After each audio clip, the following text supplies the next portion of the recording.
Votre conduite doit être irréprochable. Dans vos actes, on doit savoir vous distinguer des jeunes non chrétiens, des jeunes qui n'ont pas encore rencontré personnellement Jésus.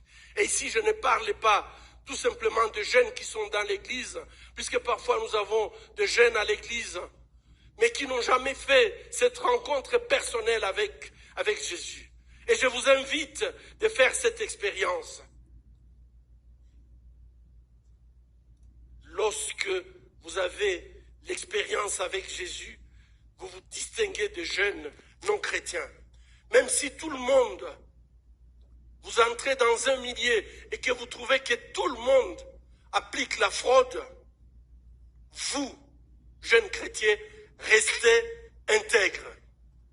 Même si tout le monde se compromet dans l'adultère, fornication, vous, jeunes chrétiens, restez intègres.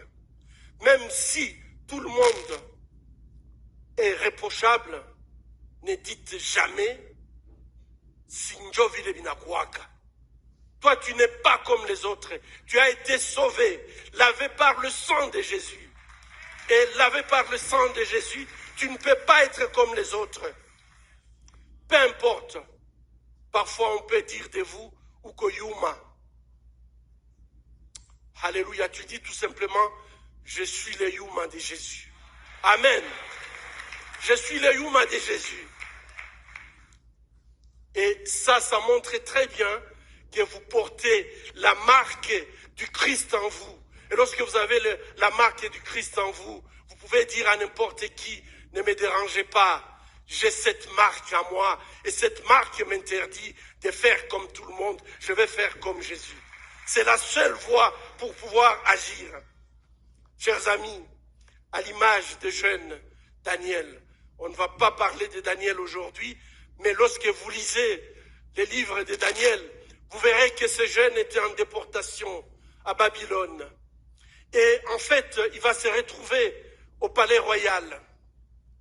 Ce jeune Daniel qui était avec ses compagnons en captivité, le roi avait proposé de leur donner des mets, de la nourriture qui était consacrée aux dieux. Et Daniel a dit, je ne peux pas manger les mets qui ont été consacrés à d'autres dieux.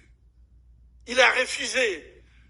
Nous aujourd'hui, lorsqu'on est assis au palais royal, on serait prêt à tout faire pour plaire. Mais Daniel a dit, pas question.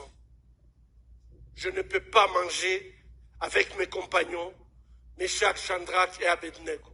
Et je pense qu'aujourd'hui, c'est ça le modèle que nous devons avoir, être à mesure de dire non à un Nebuchadnezzar, à dire non au fort de ce monde, puisque nous avons la voie que nous suivons. Et Daniel, à cause de sa conduite irréprochable, il avait eu la faveur aux yeux de Dieu, qu'il utilisa puissamment pour donner la révélation des songes du roi. Et lorsqu'il avait donné cette révélation des songes du roi, eh bien, le roi fut émerveillé par Daniel et décidant d'élever Daniel au commandement de Babylone.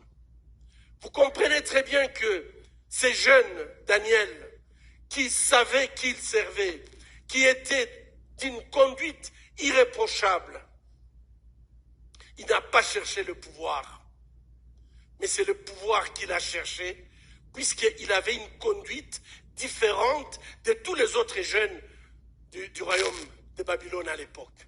Amen. Étudions et essayons de comprendre ces personnages.